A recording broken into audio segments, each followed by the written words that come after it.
আসসালামু আলাইকুম গাইস, কি অবস্থা সবার? কিছুদিন আগে একটা ভিডিও দিয়েছিলাম যে ওমানের মানুষ ভালো নেই। তো অনেকে বলতেছি সেটা কোন জায়গায়, সেটা হচ্ছে মস্কোতে। মনে করেন যে ওমানের মস্কোতে আমার বন্ধু একটা পাঠিয়েছে আমাকে, বলতো ওদের এখানে অবস্থা খারাপ ছিল। তো তখন এখন এমনি একটু ঠান্ডা হয়েছে পরিস্থিতি,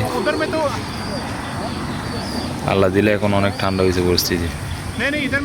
তো এই আর কি কথা। ভিডিওটা ছিল আসলে শর্টস ভিডিও, এখানে 30K এর মতো ভিউ আছে, মানে 30,000 মানুষ দেখছে। আলহামদুলিল্লাহ, আপনাদের অসংখ্য ধন্যবাদ।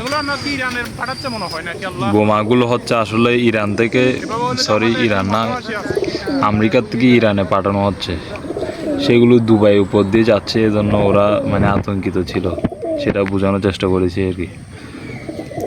তো এই আর কি ঘটনা, আশা করি বুঝতে পারছেন আপনারা।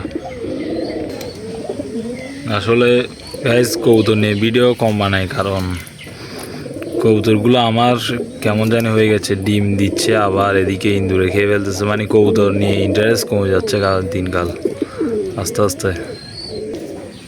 এখন দেখেন আমার কবুতরের ঘরের অবস্থা দেখেন, এদিকে ও বাচ্চা দিয়েছে অনেক দিন পরে, 2টা বাচ্চা হয়েছে মাশাল্লাহ। ও হচ্ছে অন্য কবুতরের ডিমে যায় রে তা দিচ্ছে, এই মাদিটা নর বলতেছি, মাদি। ওর ঘর হচ্ছে এটা, ওর বাচ্চা হচ্ছে এগুলা। ও অন্যজনের ঘরে গিয়ে অন্যজনের ডিমে তা দিচ্ছে। আর এদের কি অবস্থা দেখেন, সারাক্ষণ মারামারি। আরেকটাকে দেখেন, এই যে ও এখানে ডিম পেরেছে, ডিমটা তো দেখতেছে না, এ তো এখানে ডিম পাচ্ছে, এখানেই তা দিচ্ছে।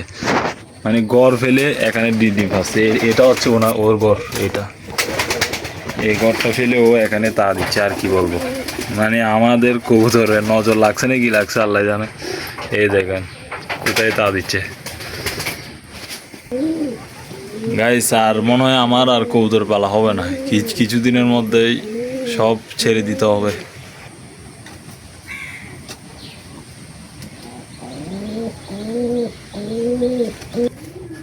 গাইস দিন দিন আমার কবুতরের অ্যাক্টিভিটি আরও খারাপ হয়ে যাচ্ছে।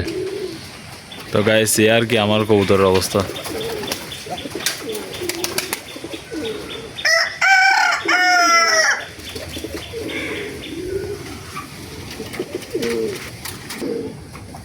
তো গাইস ভালো থাকবেন, সুস্থ থাকবেন, আল্লাহ হাফেজ।